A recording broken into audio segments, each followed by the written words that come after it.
Hey, what's up, universe? It is 5:58 p.m. on Sunday, August 6th, 2023. I want to get this idea out here before it falls out of my head again. This has to go back to a video, like 2 videos ago now, around my discourse on AI and Tesla's Dojo supercomputer and Elon Musk's plans with that. So I'm going to say something that might be a little unpopular because a lot of people really love Elon and what he's doing and how he's contributing and how he's innovative. I'm not discounting any of that. What I find interesting, though, because again I'm a bit skeptic and I'm curious, I have a little bit of cynicism around the species in the sense of, like, I just understand we have consciousness and unconscious behavior.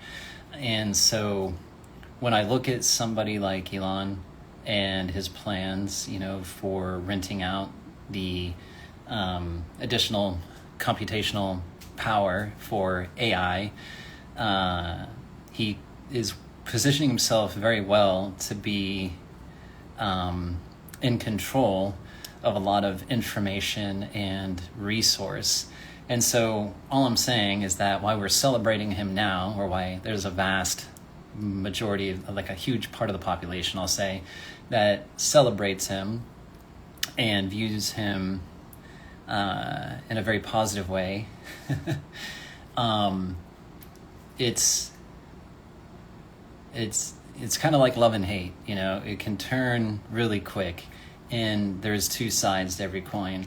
We could be celebrating a man that could just as easily turn around and use everything that he's developed for good and the benefit of us to basically then entrap us.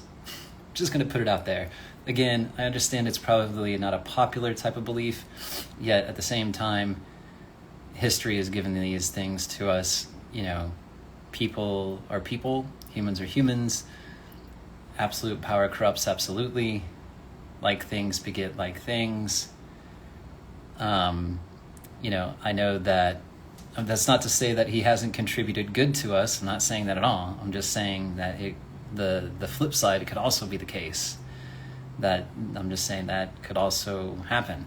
So I'm just putting it out there because contrarian views are necessary, and history is written by the victors, and that's why it's called his story, right?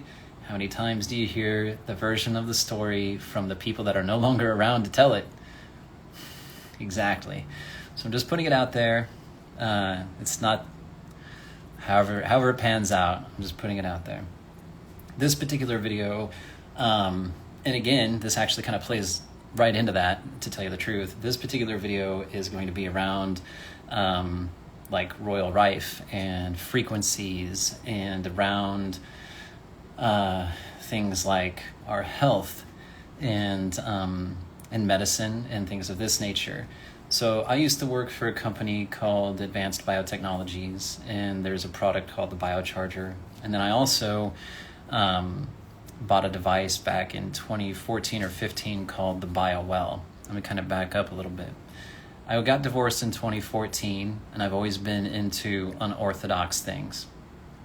And in 2014, after my divorce, I was like, you know what? I am going to start to research more about the human energy field. This is something that I believe in, and I wanted to see what other people were talking about. I wanted to see what type of technology was out there that was around the human energy field. And so I started running into things that Nikola Tesla had developed, that Royal Rife had developed, that other researchers in electromagnetism and frequency and voltage and things like that, that they had researched and developed and experimented with. So I ran into things like there's a product out there called the Tesla lights, and there's also the GDV camera, which now a new incarnation of that over the years has turned into what's known as the BioWell. And the Tesla lights, there's different PEMF devices out there. You've got PEMF mats, you've got what's the name? I forget the name of some of these things. It doesn't matter, you can go research them. my main thing back in that time frame, 2014 and 15, is that now that I had no one but myself to kind of report to, I could kind of start to research and spend my money where I wanted to without having to justify it. Because again, if I'm into unorthodox things, Angela and I, we're just not philosophically aligned. It's whatever, it's just so the things that I may want to spend money on, she would be like, what the hell? No problem. That's fine. So now that I had this freedom, I decided to go ahead and allow myself to explore that. So I started researching these things, and there were two things I really wanted to find out. I wanted to see if there was a hardware device out there that could measure the human energy field. And then, conversely, I wanted to see if there was a piece of hardware out there that could influence the human energy field. And I wanted to put these two devices together and see, the validity of them and what was what. I just kind of wanted to let's check this out, is what was going on in my mind. So back in 2014, I ran into the Tesla lights, and in short order, I also ran into the biocharger. Now, at the time, the biocharger was like 12 grand, I think. It's like 17 grand now. And I'm like, okay, well, that's a little outside of my purchasing ability at the time. So I was like, I'm just going to keep this in the back of my mind. And the biocharger is a hardware device that can influence the human energy field. And it does more than that. So I just kept that in my awareness. Now, the BioWell is a hardware device that is pretty interesting. Then it can measure the human energy field. And the way they like to describe it is it takes Western technology and mixes it and blends it with Eastern medical philosophy, right? So the idea behind the BioWell is that it's let's see, I'm going to probably get the acronym wrong. GDV stands for gas discharge something rather. And I'm going to get the mechanics of how this piece of hardware works, even though I got trained on it, but that was a handful of years ago, and I haven't used it in a long time. Anyway, and I can get into that. The point is that the BioWell, the idea is that you take your fingers, all 10 of them if you have them, and you take a measurement. It's got an enclosed little camera. You put your finger on a plate, charges the plate, and it reads the photonic energy, the light that's coming out from your finger, from your fingertips. And then the software maps that light energy to different systems within the body, right? So like your lymph nodes, your eyes, your tongue, your kidney, your liver, your stomach, like all of this kind of stuff.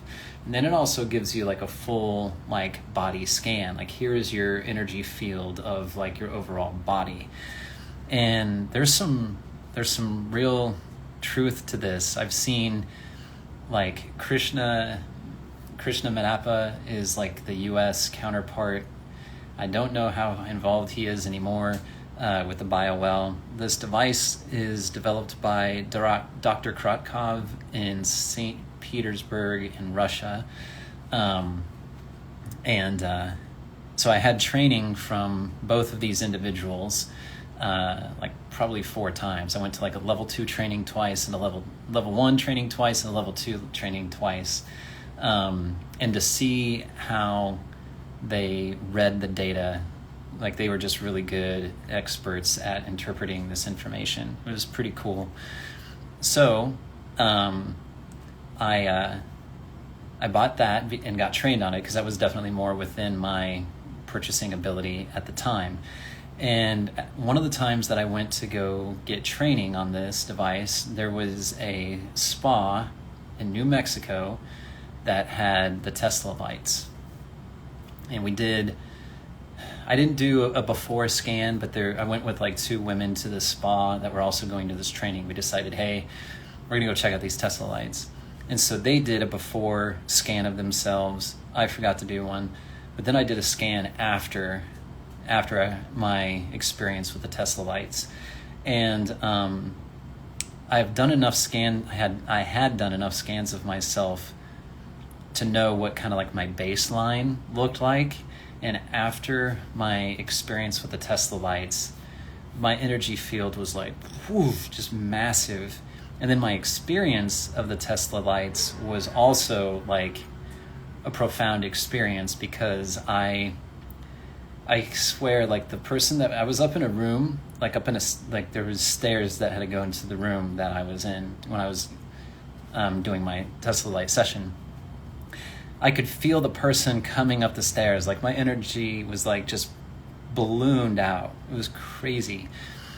Now, that being said, I was also very disoriented for about 20 to 30 minutes after that session. I was not able to really function. I had to sit down, and like, it was very heady. It was like, I don't know how to describe it, almost drunk in a way, just kind of like that kind of like, I should not drive. Like, I can't really, like, what's going on, that kind of a thing.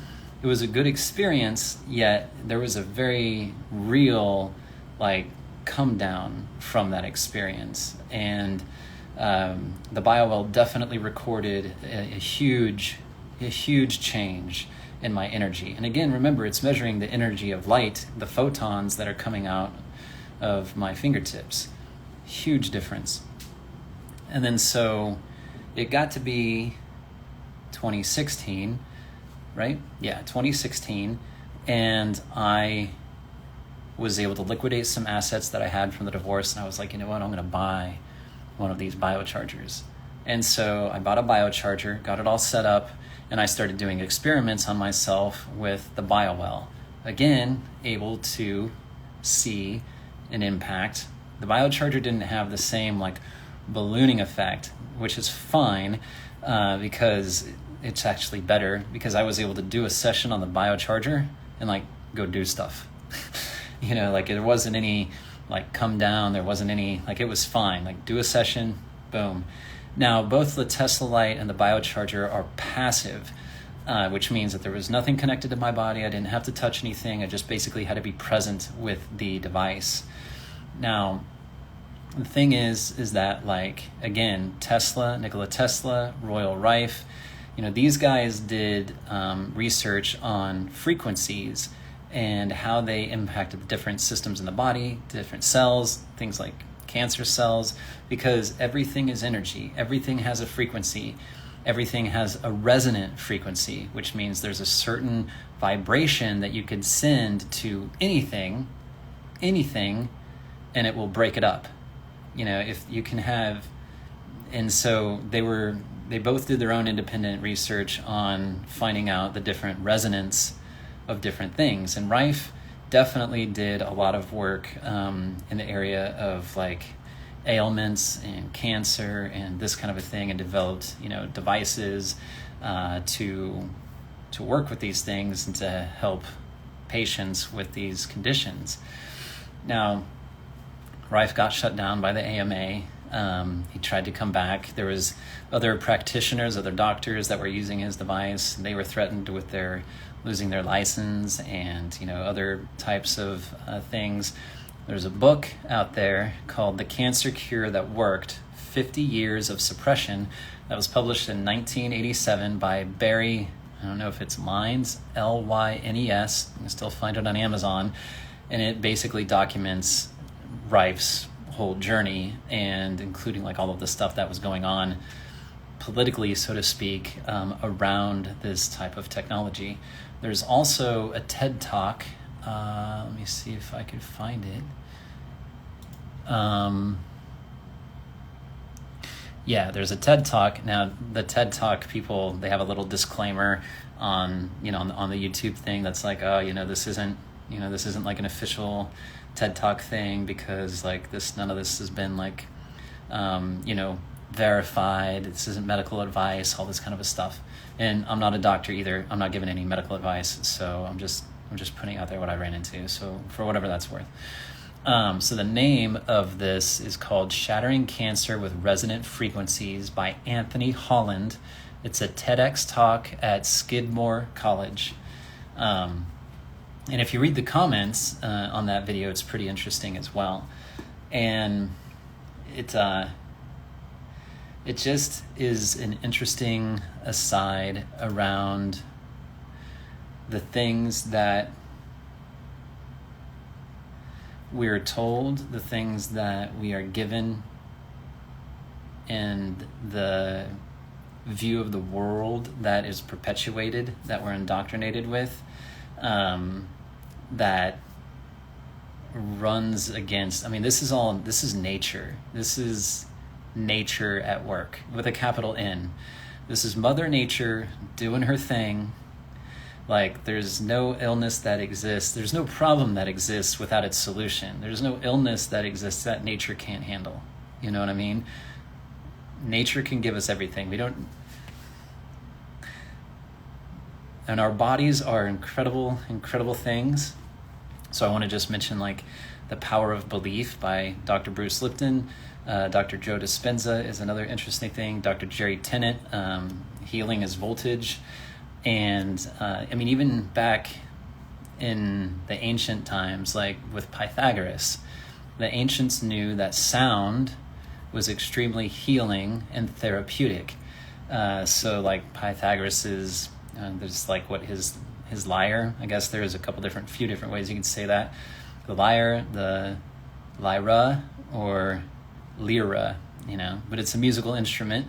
And if we were to study, as is illustrated in the Beginner's Guide to Constructing the Universe, if we take a look at how the ancients broke out their musical notes and how we do it now, there's definitely a healing aspect to how the ancients did it and how it was defined and how music was played and how the notes were created compared to now.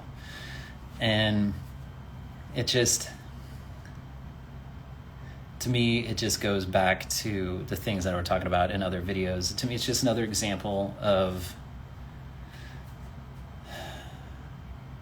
will our species move beyond being divided? Will we move beyond a section of our population or a section of our species looking to dominate and control everybody else, or a large section, And that's a big question to me. It's a really big question to me, and it's fundamental to the very first video that I put out at the very beginning of this, that I do believe that our species is not as scary as I have felt them to be. I really do have a belief that our species is much kinder and gentler as a whole, and it just makes me curious about where does that come from, this dominance over each other? Where does that come from? And as these technologies come out and as we're faced with these different things, will we surmount that? Will we move beyond it? It just is curious to me.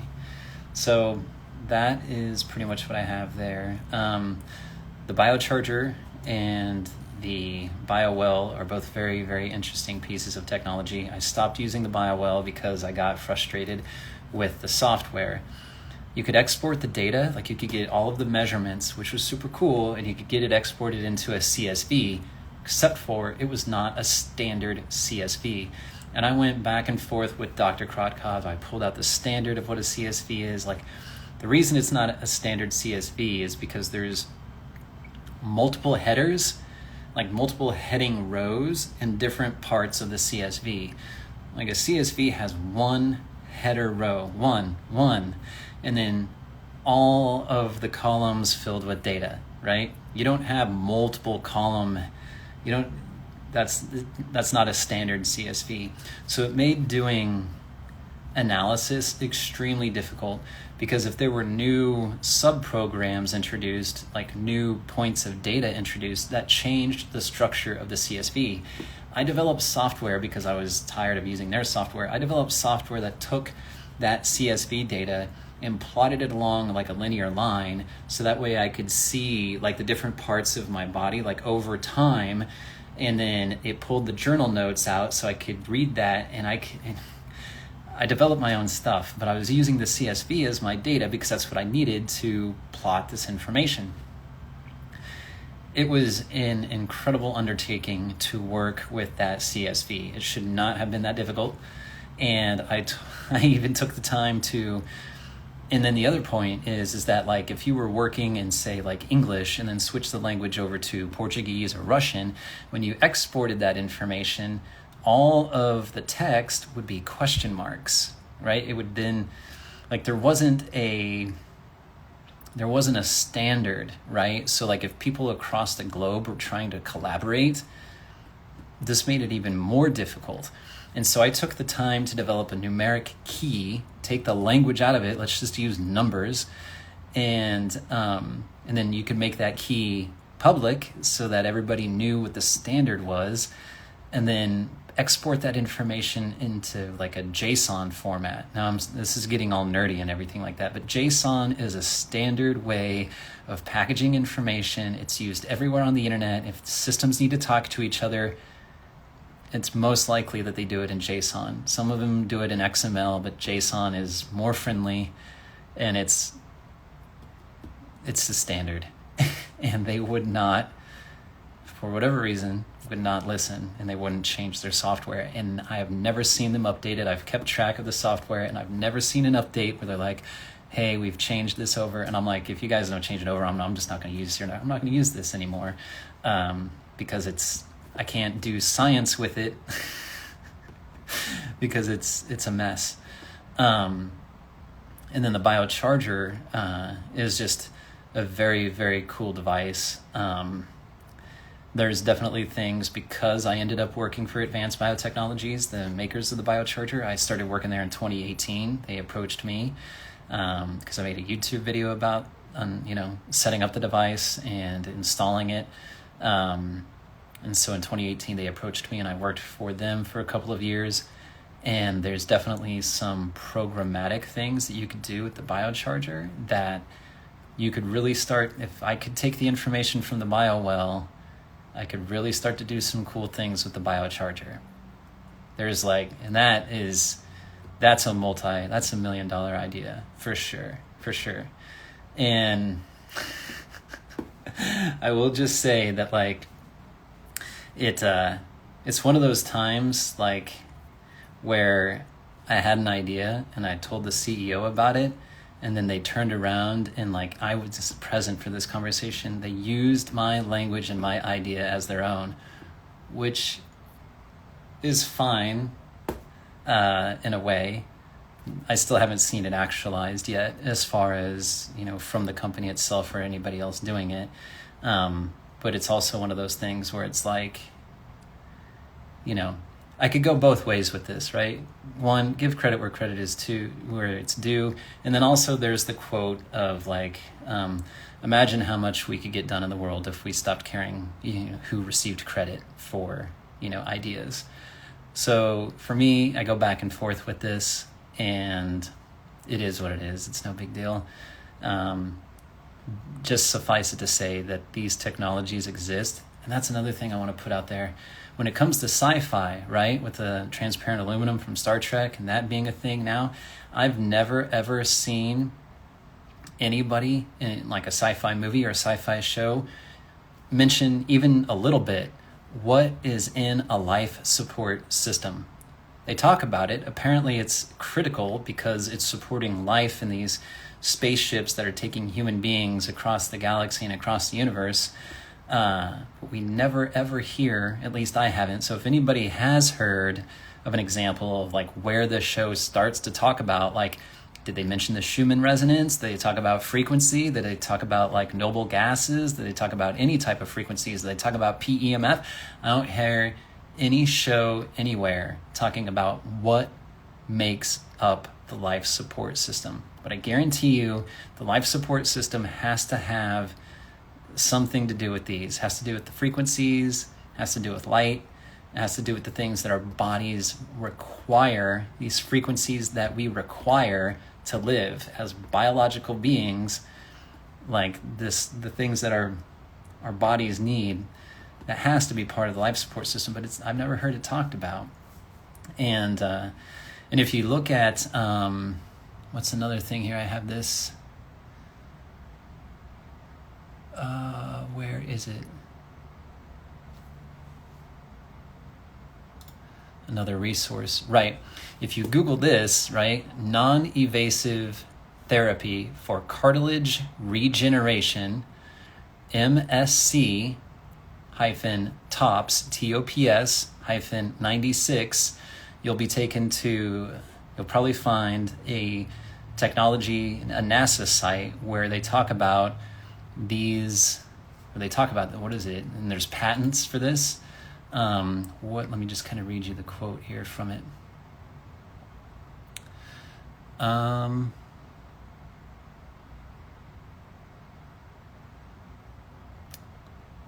Where is it?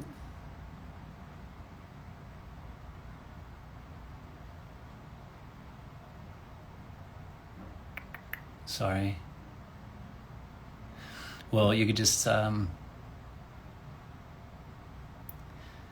guess here it says, innovators at NASA Johnson Space Center researching time variance magnetic field, TVMF, therapies have developed a pulsed electromagnetic field, PEMF, device that can alleviate cartilage degradation in synovial joints by promoting the growth of new cartilage.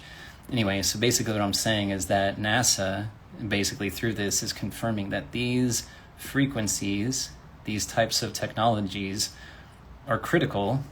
They play a role in our health. And so it just, why is this not a thing? What is the reason for the current state of medical technology not implementing this stuff and researching this like more and more and more? And if we, were to go back to Buckminster Fuller, follow the money, one could surmise or speculate within reason that there's just not money in healthy people.